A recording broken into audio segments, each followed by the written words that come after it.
The ancient Greek gods were said to live up on Mount Olympus, a place where, as the stories go, Zeus's love life caused more chaos than the Titans ever could. Olympus is right here, and back in ancient Greece, people regularly traveled to see it for themselves, bringing offerings to honor the gods. But if they genuinely believed that the gods lived up there, why didn't they just climb the mountain and say hi? Did any Greeks actually make the hike? Yeah, they did. All the time, actually. Across the various peaks of Mount Olympus, archaeologists have found carvings and offerings, mostly dedicated to Zeus. Writers from both Greek and Roman times talk about how common pilgrimages to the mountain were. But of course, when those pilgrims reached the top, they weren't greeted by gold-covered temples or thunder-wielding gods, just clouds and rock. Did that let anyone down? Honestly, for most people, not at all. They weren't expecting to physically run into the gods anyway. Still, let's be real. There were definitely a few folks who probably climbed Olympus hoping to give Zeus a piece of their mind, only to find a lot of wind. So, how did the Greeks make sense of that? Well, first off,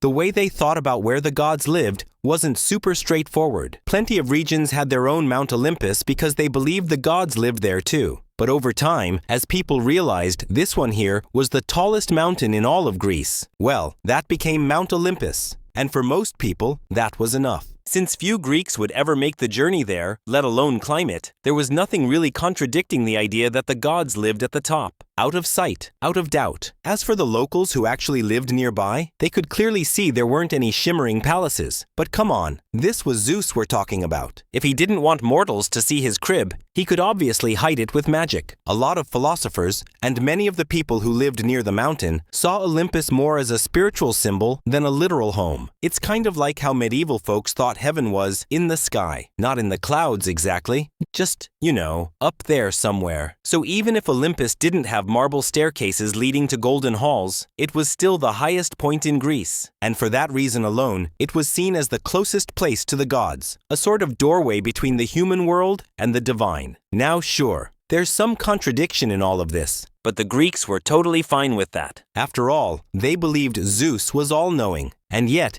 he constantly got blindsided by the other gods. They said the gods were limitless, but also had them hopping in chariots to go from place to place. So yeah, Olympus not having a physical god palace? That wasn't going to cause any sort of theological crisis. And even when taller mountains were eventually discovered elsewhere, no one tried to rename them Olympus, because this was Greek Olympus, and the gods weren't about to go chill in Persia or something. Hope you enjoyed this episode.